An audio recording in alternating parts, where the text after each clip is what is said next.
to learn rotational spectroscopy selection rules. What are the selection rules of the rotational spectroscopy? We can learn and we can discuss more. And, this rotational spectroscopy is also known as the microwave spectroscopy. The rotational spectroscopy, it is discovered in the 1934 by scientists Gordy and Cook. Rotational spectroscopy is also known as the microwave spectroscopy, as I told in the 2 seconds before.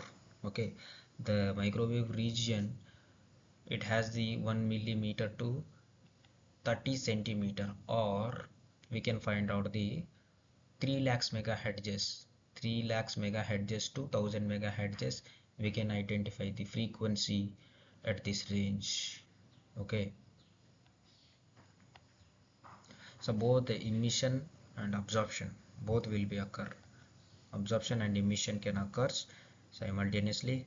So what is the gas phase? 0.1 millimeter mercury, and a particle moving very freely in the microwave region. So what are the selection rules are there in microwave spectroscopy? Okay, the transition happens only between the adjacent rotational energy level, such as the delta J is equals to plus or minus 1. Delta J means what? Rotational quantum number change. Okay, delta means changing, J means rotational quantum number, is equals to plus or minus 1. Plus or minus 1 means what? Here both absorption and emission will be occurs. That's why plus 1 means absorption for energy and minus 1 for emission of energy. Okay, the molecule must have a permanent dipole moment to be rotationally active or microactive. Can I say that the permanent dipole moment, it should be, is, we want the dipole moment, permanent dipole moment. If the molecule does not have the permanent dipole moment, it will not considered as the microwave molecule or microwave active molecule or rotational active molecule. Okay, we can say our possibility. For example, we can consider the hydrogen molecule.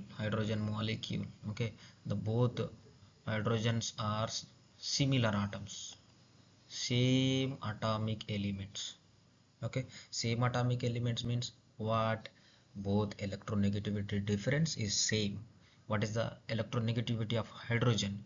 It has the 2.1 hydrogen, 2.1 electronegativity. So both will cancel out, so there is no dipole moment. That means it is zero, because same electronegativity difference and same atomic element, as I told. So I can give some of the examples for more understanding. Consider the water molecule. Okay, it is a V-shaped molecule and the polar molecule. Polar molecule means what? There is two atoms are same and one atom is the different. So okay, so dipole moment is a vector quantity.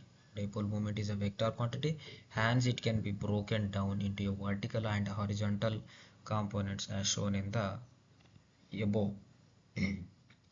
So you can observe hydrogen atom has the electronegativity is less than oxygen. Okay, so more hydrogen, more electronegativity oxygen atom, it will absorb more energy. That means the dipole moment shows the two sides, hydrogen atoms will going to this direction, and another one hydrogen will shows this direction. So both will be cancel out, and oxygen will going uh, more frequently upwards. So there is a net dipole moment is there.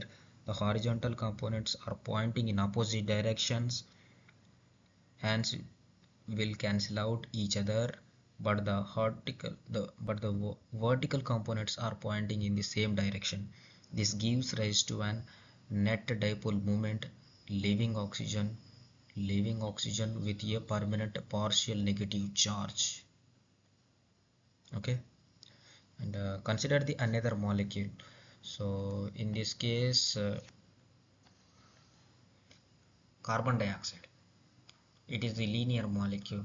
Okay, the middle one, black colored ball, we can say that carbon, and another one is the oxygen. Both oxygens are attached to the carbon, so it is the linear molecule. It does not have the permanent dipole moment. This molecule is microwave inactive, it does not act as a microwave rotational spectra. It will does not give the rotational spectra. Okay, next, thank you. We can discuss more in the next video. Thank you.